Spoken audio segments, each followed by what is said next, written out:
Greetings, everyone. Welcome to another episode Greetings. of the You Thrive Everyday Show. And y'all know who I be, and we have a very special guest in the building today, Bradee.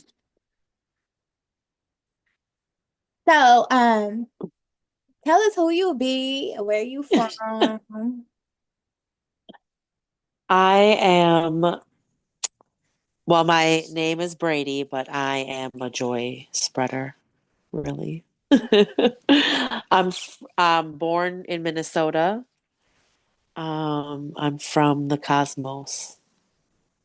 And yeah, I am so grateful to be here in this space um, with you and have found you. Like, I feel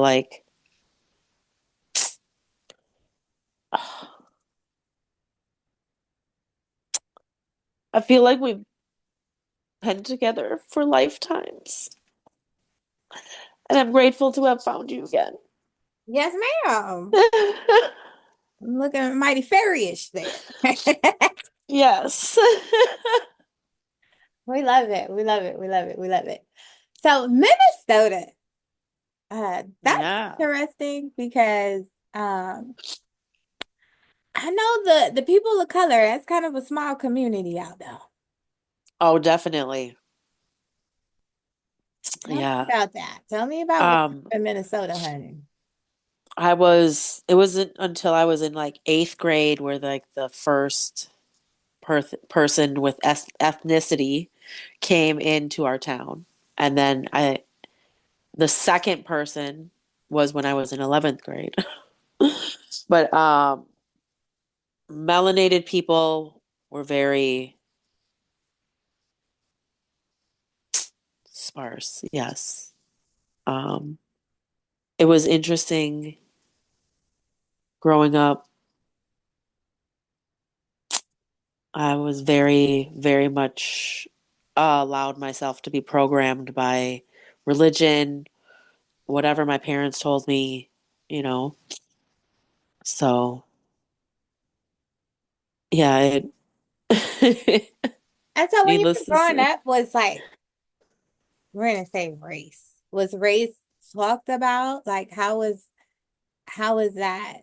How did that go? Because I mean there's really no people of color. So did y'all have discussions about it? Like, what does it's that look like? interesting because, like, no, it it wasn't like because, like, okay, so my mom was born in Chicago. Like, so she had already like been around, knew what was up. My dad, however, you know,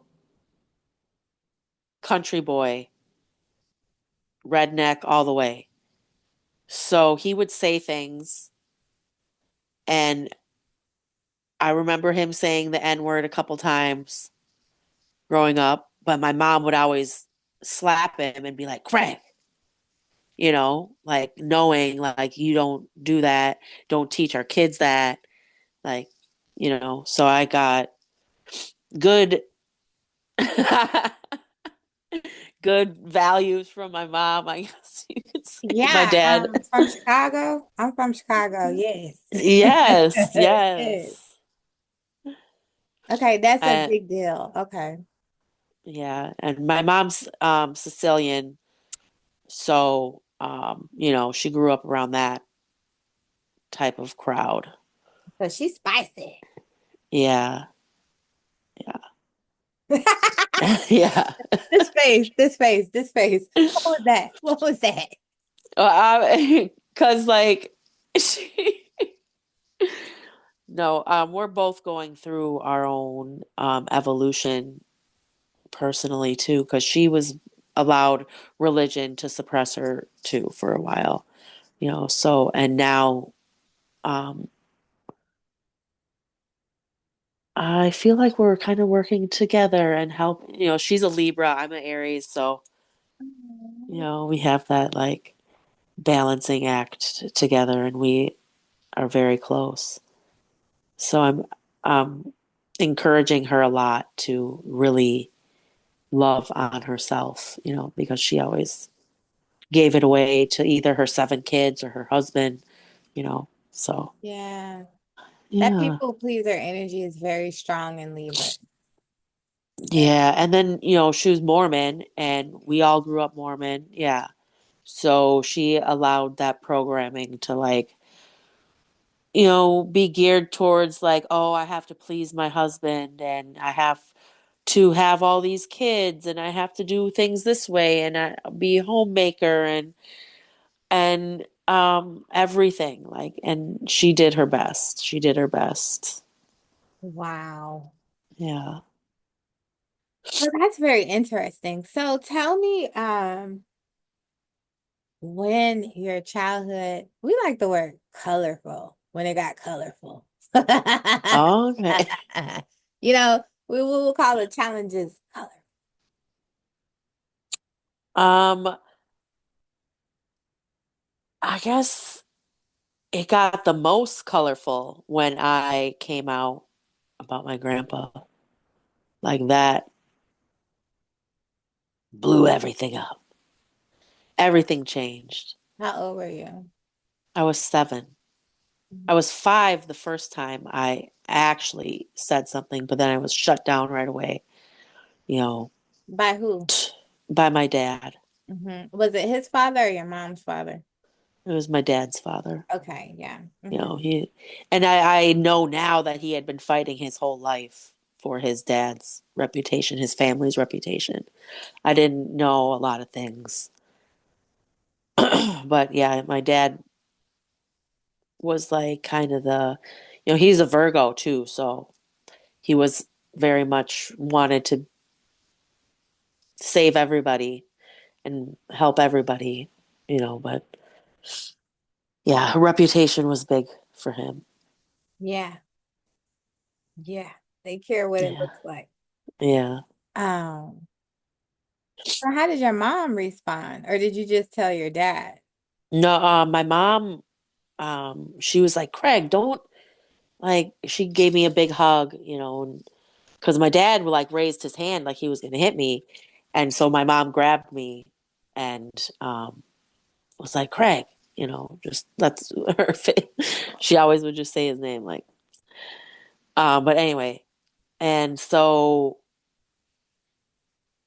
it like triggered like my investigative mode. So I went to like my brothers and sisters and I was like, hey, does this happen to you guys? And I was like, let's see. And I even did like a little experiment where we were all in the playroom and each one of us went out there one at a time. Yeah. And The so, balls on this one. and I was like probably like 6 at this time. And then after that, I was like, okay, no, this has got to stop. And then I seen my grandpa put his hand, like we were all together one day at a family gathering for something, whatever. Saw my grandpa put his hand in my sister's pocket of her pants. And I wanted to fucking go over there and just rip him apart, you know? And then like I was a few days later I was at their house by myself and he tried his shit and I was like, "No, I'm calling my grandma." And as he started like chasing me around the house and like no, I'll give you money and give you candy and I'm like, "No." I called grandma, she's coming to pick me up. Leave me alone or whatever. My grandma, my mom's mom came and picked me up and brought me to my mom who was at the bakery. She had owned a bakery at the time. And I was like, never again am I going over there. Don't let any of my sisters go over there. Like, I don't want to see grandpa anymore. Like, you can't make me, or just like, and it wasn't until actually 2 years later when I was 9 that anything actually legally happened. And that was only because the neighbor girl had came out. And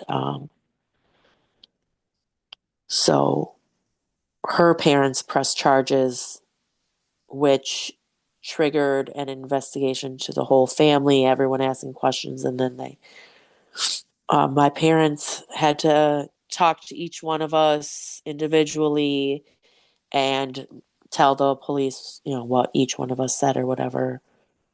And so, because all four of my sisters said yes, um, And so we after also you had told to. them about your experience, they were still having you guys go over there. After when I was 7, like I stopped. I wasn't going over there anymore. And my mom and dad, I didn't know this until I was older, but they fought about it a lot because my dad was like in denial. He didn't want, it's like it's almost like Stockholm syndrome where, Mhm. because they were beaten into like complicity when they were, because my grandpa was very, very abusive. Um, you know, it's almost like, yeah, Stockholm syndrome where he is like, you can't, nothing bad can happen to my dad or whatever. I don't know. I don't know, but mm, apparently they were on the verge of divorce or separation, which Exactly. I did not know. Mhm. And then that's when the police got involved, and like my grandpa was on house arrest for like 10 years. And then I think he died like the year after he got off house arrest. That was the stipulation he was on house arrest? Yeah, When he doing because something in the house? he he was, mind you, he was 77 Mhm. at the time he got like prosecuted. He could barely like walk because he was like always in his chair. He'd walk with a walker. I think he, yeah, like he barely moved. Anyway, Right. he was whatever um put, yeah, I mean he's a fucking privileged white like veteran, you know, like he literally, that's the only way he made it through. Like if he was anybody else, he would have been in jail. Well, have you ever sat with yourself and given yourself praise for that? Um, like that's something that I did actually after my regression I had with Q. Q I Reed. I don't yeah. know who Q Reed is. Go to the Q Reed experience on the YouTube. He is a subconscious specialist. Okay. And he's Yes. okay. I'm a byproduct. This is total advertisement. Okay. This is like a Yes. 20-second commercial. Do Right? it. Do it. No, uh, it's definitely very eye-opening. Yeah. I'm so grateful that I did it. yeah, because you're a tough cookie. You know what I mean? Thank I come you. from a family where this was very prominent in the family. You know what I'm saying? We have a few men that uh, were perverts. I'll use that word, perverts, And it's fucked up because it goes hurt people. So, this generation, a man did it to his children. And I mean, these are blood children. You know what I'm saying? Hmm. And then so as a teenager, this boy does it, to one of his cousins. And then, you know what I'm saying? And we got this whole vicious cycle, and it's like out of 100 people, majority of them have been touched inappropriately or literally essayed. You know what I'm saying? And so you're a tough cookie to stand up and say, like, this happened to me, and then go on like a little fucking essay scientist investigator and collect the damn data. Like, okay, this and this. Okay, so you really got a problem. We got to tell. Okay, and then go and say, this is the data I collected. And Yeah.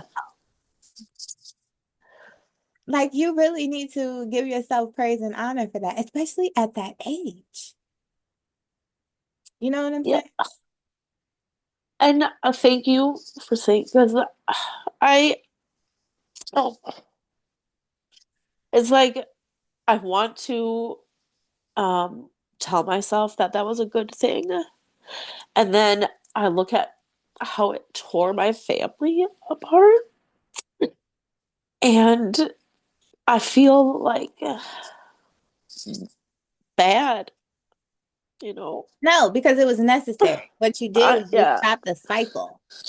because I You still know? have family members that I don't really talk to anymore. And then we used to see each other on almost a daily basis until up until like I was 10 years old when my grandpa was finally like convicted and the whole family was affected because oh shoot um my battery's going low. The whole family was affected because um anybody under 18 could not go to my grandpa's house. So they all the cousins were mad, and we couldn't have grandpa at Christmas anymore, and nobody talked to me for a while except for my aunt Lori. She's the only one who didn't turn her back on me, and I'm so grateful, and I still have her. Like, so grateful for her. Um, but yeah, it was it's still like And so at a, that age, a hard thing. Yeah. are Anyway. you aware of the alienation? Um, at first it was um like I didn't really realize it, but then like when my cousin, my dad's godson, who I was like the closest with, stopped like talking to me, I was like, and he would like avoid me at any time we did see each other at family functions. Mm. I was like, like what's going on, and then like all of a sudden, um, you know, we're only getting together at Christmas time, and like um How old were you then? this was like 11 and 12. And then by 13, I was like, what did I do? I'm like, and then I was really like sexually overcharged and didn't know what to do with myself. And like, What does that mean, sexually overcharged? oh my God, this is like so embarrassing. And I've never ever said it or told Well, when anybody. we're done with this, I'm gonna send you a show, young lady who spilled her fucking total guts, molestation, to being a prostitute, to being a drug addict, to being homeless with children, all of these things. This is just life. Yeah. And that, okay, so I would like masturbate with like candles and shit that I found like any whatever like I had access to basically. And I didn't know why I was doing it or for what. Um it just like and then I would like pretend to like make out with my stuffed animals, stuff like that. So it's probably really light compared to other people's, but I it's just like embarrassing for me because I've never Why? I mean, I don't know. you know what I'm saying? Because a lot of times when these events happen to us, we stay in that 6, 7, 8, 9, 10 year old mind. You know what Yeah. I mean? So, what I'm kind of bringing out of you is to now look at it with your adult mind. As a child, how else are you supposed to register what's going on with you and your body when something is introduced to you at such an age? You know what I'm saying? Yeah. This type of stimulus, you know? So it's nothing to feel any kind of way about because of your level of awareness at 7. I mean, from 5, 6, 7, 8, 9, 10. You know what I mean? And this is Yeah. why we give praises to self because even with your lack of awareness, you still was the big kahuna. You know what I mean? Sometimes this walk as a leader isn't easy, and sometimes we got to walk it alone.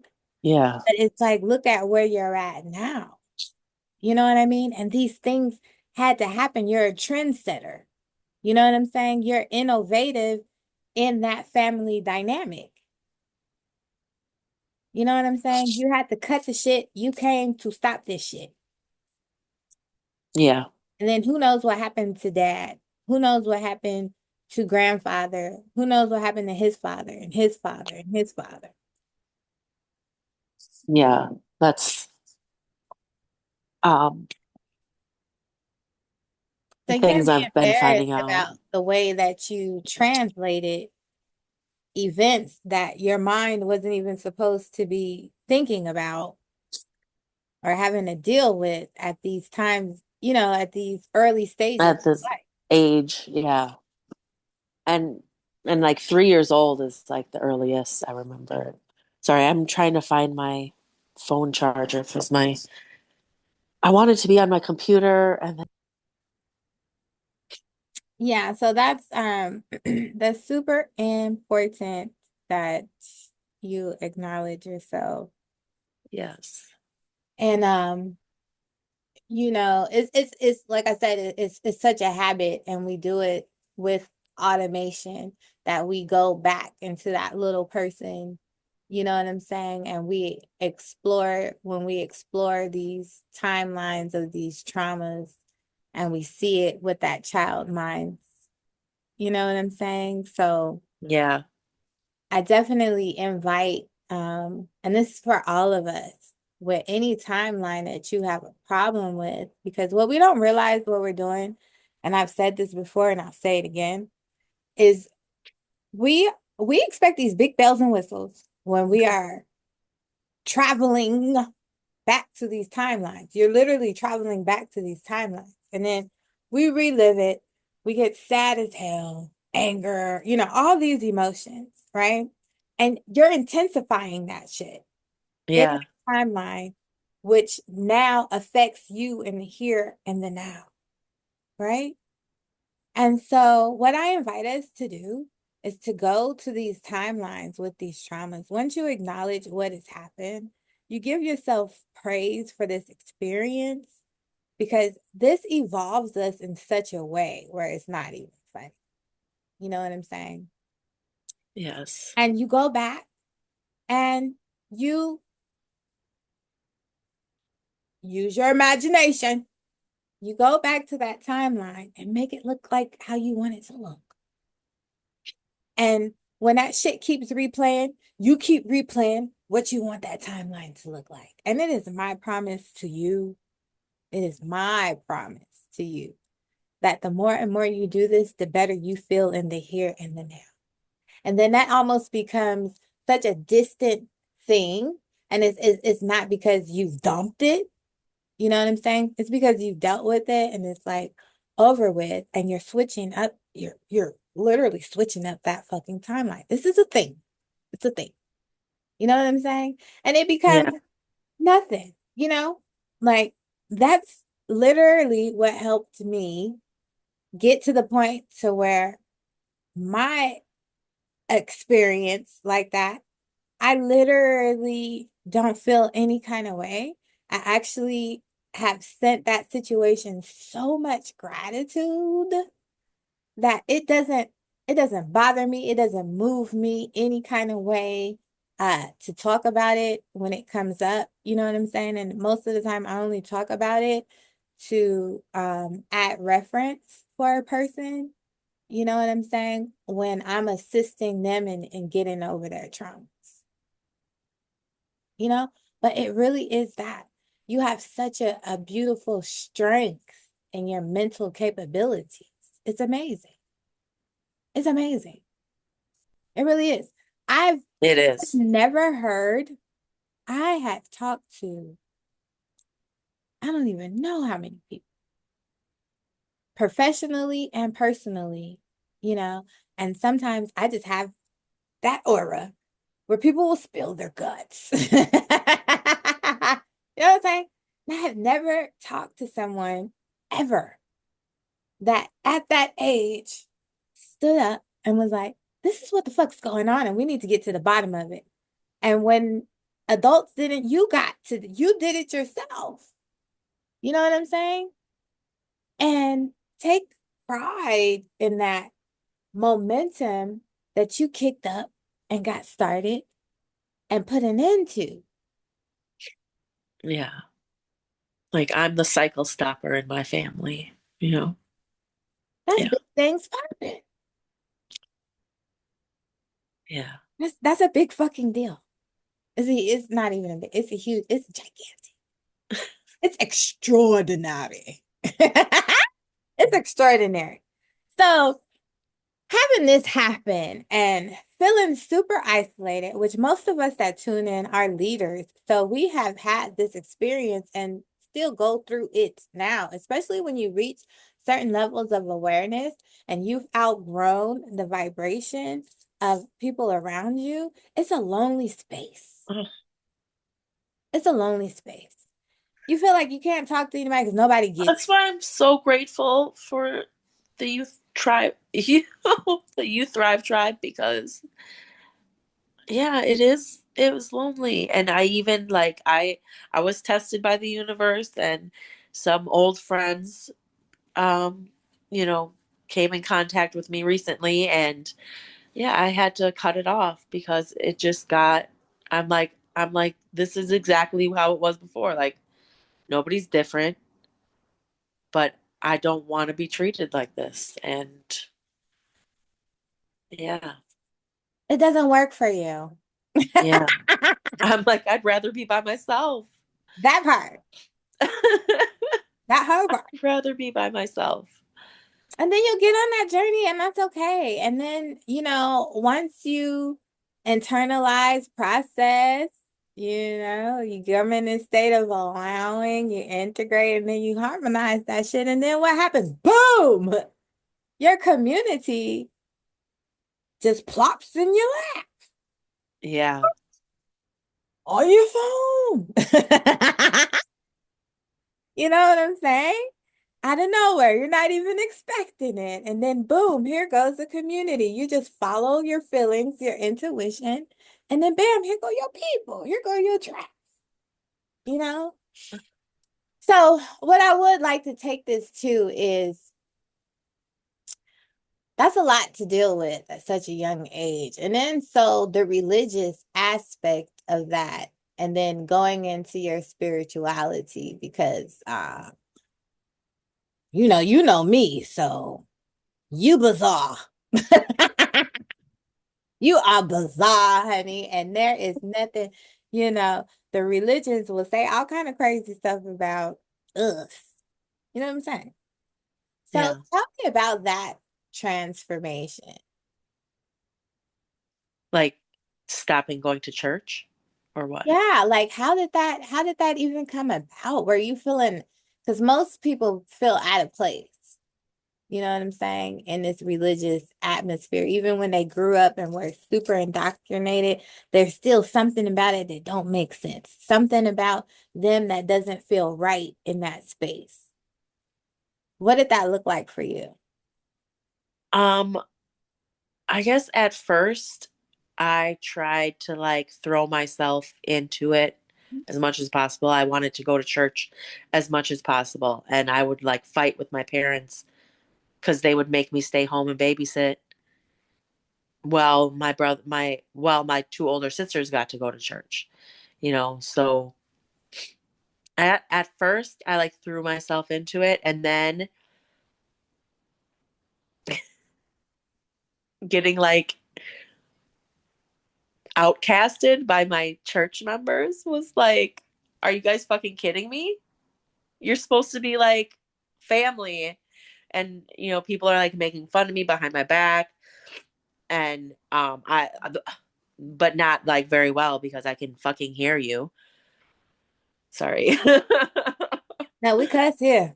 Hmm. But yeah, it's like I have to deal with this from people at church, and that made me like want to basically go the whole opposite way and rebel.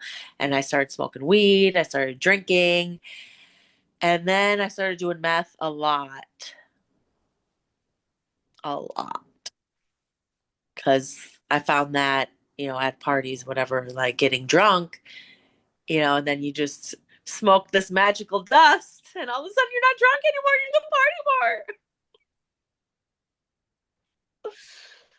Oh, so that was a whole um addiction that actually drove me away from the church. Like, because one day I was in Sunday school teaching little 5-year olds, like, that you shouldn't do addictive substances. Like, that was the lesson for the day. Not to smoke and drink, and I'm sitting there high on this drug that would literally kill them if they got a hold of it. And I'm thinking all this stuff in my head, like, bitch, what are you doing here? You're like the biggest hypocrite in the world. Why are you still going to church? Why are you still pretending like you care? Like, none of this shit matters. It doesn't matter what you do. You're never going to impress these people. Like, and I just stopped going. I just Now, how old were stopped. you when you started doing the drugs?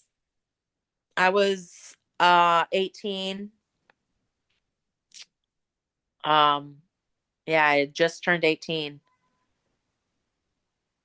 And then I was 19 when I quit going to church, when I like realized you, you shouldn't Wow, be going that's to a church. long time. I That's just and it wasn't even that I was like, oh, religion is bad. It was like I felt hypocritical for being on all these drugs and partying all week long and then coming to church and teaching kids, you shouldn't do all this stuff. I mean, but who better to teach the kids not to do it than the motherfucker that's doing it? That's why they can tell you not to do it. Right? Crazy. It's crazy.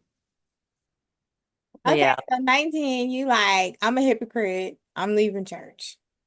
yeah. Not the fact that they was alienating your ass and treating you fucked up. I know, it's like I was such a people pleaser. I wanted to like I was trying to do everything I could to like show them I am a good church person. You're worthy. Mhm. Yeah. So tell me what And happens at 19. You leave the church. I just started doing more drugs. I So was was it working as a, binge? huh? A binge? Like you just went binging out? Yeah, I mean, for probably till I was like 25. Okay. Hmm. And then actually, no, 23, my mom and my sister kind of intervention me and made me, they're like, we bought you a plane ticket. You're going to Utah to live with your aunt. And then she tried to make me go back to church, but I did stop doing drugs because, of course, I didn't know anybody out there. I couldn't find anything. I was too afraid to talk to strangers. I was going to get arrested for looking, but it crossed my mind. But yeah, and then I did a little bit more till I was about 25. And I mean, now I, yeah, I just stopped letting it control me. And so And then now that you're looking back on it, why would you say that you were self-medicating in such a way? Just to forget that I um I forget that I messed up my family, forget that I was even molested, forget that, I had no friends, forget that I'm, like fat and ugly and like unworthy. Yeah, I had To escape your own mental hell that you yeah, So yeah. if you looking back in the now moment, what could you have done differently? Like if you could replay that whole thing, what would you have done differently? I would have walked out of that little closet and not smoked any meth and just instead of like trying to fit in with my friends that I thought were my friends. So that's why I was trying to fit in. Like, I was like, oh, if I do what they do, like that's why I started smoking cigarettes at 7 years old. Okay, let's take Cause it back. So after the thing happened with your granddad, and he was put on house arrest, from that point until 25, briefly, what do you feel like you could have done differently that would have been, in your mind, more productive way of handling these thoughts that you had in your mind that were keeping you in your mental health? I having someone to talk to about it, like I didn't have anyone to talk to about it because I mean I my parents literally like, you know, they always were there for us and, did whatever we needed, you know, they always provided for us. But like as far as like mentally, like even my mom, she had her breakdown, had to go away for like 3 weeks. And that actually like helped our family. Like I got a lot out of that. I started, that's how I first like got into I guess spiritual practices like through The Secret and you know the book The Secret, like she brought that back in like Wayne Dryer, and like I read some of his books and kind of got into it that way and like had the seed planted as far as like my thoughts create my reality and but and I like looking back on it, I did manifest a lot of things and I did I talked to my grandpa when he was like basically on his deathbed after the probation or not the house arrest was like taken off or whatever and we could finally go back and talk to him whatever. I told him, I was like, what you did was not right, but I forgive you and I'm, not going to let it hold me back anymore, whatever. And he tried saying something, but he like couldn't speak. He had a stroke or whatever. And so um, he like put his arms out towards me, but I couldn't touch him. I couldn't bring myself to touch him ever, so I kind of walked away out of the room and that was the last time I talked to him. And then he was dead a few days later. But The ball. Like most people don't confront their perpetrator, you know what I mean? Again, yeah. you went and looked that man in the face and told him what he did to you and that that was not okay. How old were you? Oh,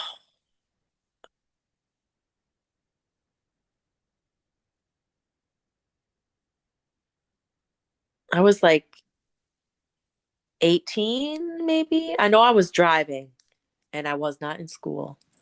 Yeah, I think because, yeah, it was, I was like 17. I was like 17.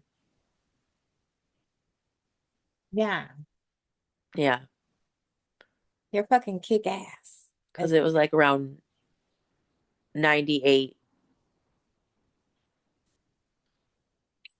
Okay. But yeah. I guess I never thought about it that way. Yeah. I never. Most look, man. Most people emotionally couldn't handle that. They couldn't handle it. You know what I'm saying? It would make them spiral even more. Mm, You know? I don't think you give yourself enough credit at all. So anyway, I we're am very hard on 25. myself. We're 25. So now tell me, when spiritual practices or spiritual modalities really came to the forefront of your mind, you know, like I want to explore this journey. So I was like living my best life, running around Harlem. I love New York. I love Harlem. Thought I was just like having the time of my life. And I'm a chef in New York. Like, anyway, and I knew I was being used by a lot of my friends in Harlem. I knew it. Mhm. I just, you know, wanted people to hang out with.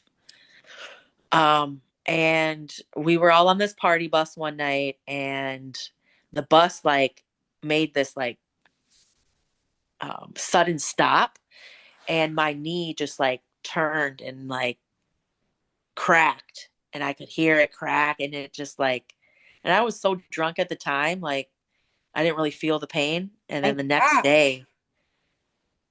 the next day, my knee was so swollen. It was like three times the size that it should be.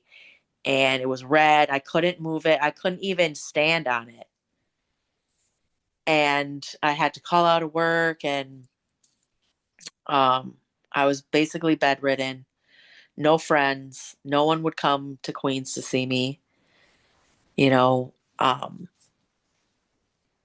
I think one time I paid for a cab for everyone to come to my house, and I like, cooked everyone dinner in my crippled cast and everything. Like, but even that didn't, because everybody was like fighting, and I'm like, what the fuck? And then I found Billy Carson because I was just like, yeah, in my isolation in my bed by myself, and on my phone. And yeah, I started looking up because I hate the hospital. I hate the hospital. So I started like looking up ways to like heal myself, and like what I could do to like rehabilitate my knee on my own. And so I started doing yoga, and then like I found came across some Billy Carson videos, and went down that rabbit hole. And through him I found um Black Magic 363, Radiohead Rich, shout out, love him. And through him I found you. And Really? yeah. Yeah. Your brother Rich? Yeah. How? Because if I wouldn't have gotten my Godfest tickets, I wouldn't have been on that Discord, and I wouldn't have found the link. Ah, Yeah. this. Yes. Wow. And I was watching a Aaron Lyons interview one night, and she was talking about like transparency and authenticity and all this, and like I made a vow to myself that I was going to be more transparent and more authentic. And the next day I wake up and to see your link. Sorry. That is so fucking magical. Yes. That is so magical. Yes. Oh my God. And like it's like I seen your face and I just didn't even hesitate. I just it's like, oh yes, I want to be part of this tribe. And yeah, I just kind of like jumped all in. But yeah, 2020 November 2020. Everything started. Wow. Yeah. And so what modalities did you use as far as healing your knee? So I was doing a lot of yoga uh poses. They showed me different things I could do with like the mobility and mobility strengthening mostly. Um and I mean now like my knee is 100%. I did go and get some x-rays done because I had to get a doctor's note for my job. But they didn't tell me anything that I didn't already know through the research that I was doing. And they gave me like this cast to put on and some crutches, which I used superficially. Right. I the only time I put them on was to go in and hand my doctor's note to my HR person. I just totally see you like Yeah, not like happening. ugh. You're a tough But little cookie, man. You're a tough cookie. I mean, I have to attest mobility strengthening is where it's at. I've done like weightlifting, I've done you know, what's that where you do like the what's it called? Not high intensity, but like the longevity, like, you know, um, like small weights, but for a long period of time. Anyway, mobility strengthening has changed my life. Like, um, just flexing your joints almost is basically all it is. But So yeah. we are shifting. Oh, This, and grounding. Sorry, grounding. ooh, that's a big one. Grounding while doing mobility strengthening. Wow, that I think with the grounding, that's what like really brought my knee back. Yeah, dear And fairy. yeah. hmm that's so amazing. Just because something as simple as putting your feet to the dirt. Look, it's Yes, I amazing. know. It does wonders. And it's so simple. It's so simple. Yeah, people don't believe me sometimes when I tell them that that's what I use to rehabilitate my knee, Yeah. like grounding and mobility um stretches or whatever they call it. I don't know. Yeah, girl. But Okay, so yeah, I have a personal question because yes. it is very clear that you are of a different persuasion and you are in a community where you're the minority. What does that feel like?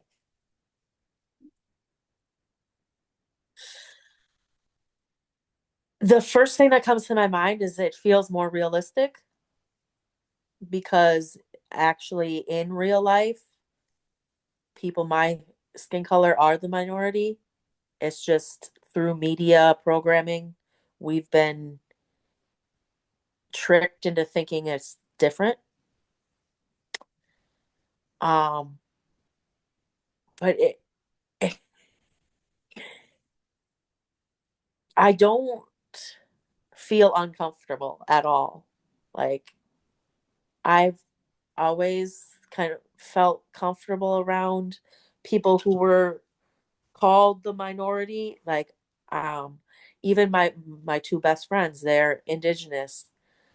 Um I've always been attracted to melanated skin ever since like the first person to ever hit on me was the melanated car wash guy next door to my mom had a thrift shop, and next door was this car detailing car wash place owned by this guy named Curtis. And um, yeah,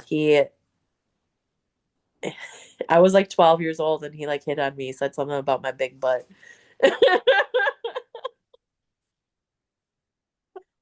But um, yeah, I I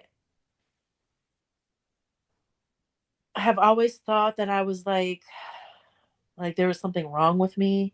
Even my family members have made fun of me because of my gravitation towards melanated people, and with racism kind of like embedded in, unfortunately,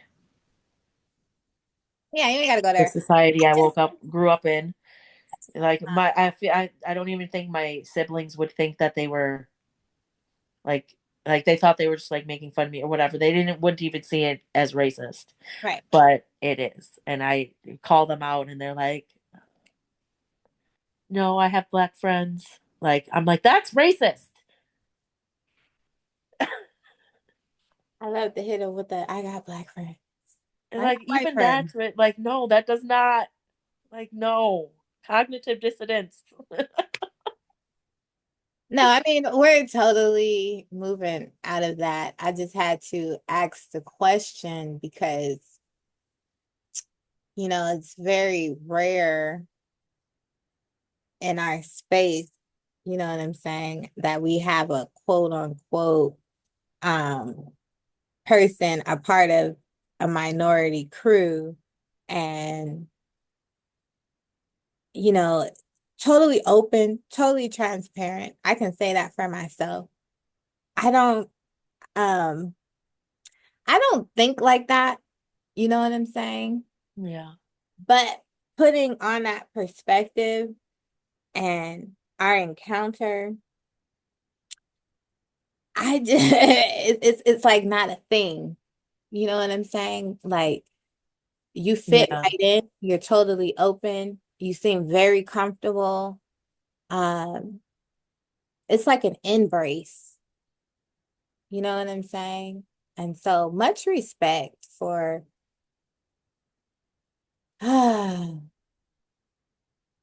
for operating as if the simulation is simulating you coming out of the apps that run in this matrix, you Hmm. know, and being rebellious to that. You have been Yeah. rebellious your whole life. You know what I mean? That's a leader. That's a person full of courage, you know, full of power. Yeah. Your authority is felt. Thank you. So I appreciate you just expressing yourself very freely. You give me total hippie vibes. You know what I'm saying? Like, let's go smoke a joint and sit under a tree. You know what I mean? Let's build a tree house.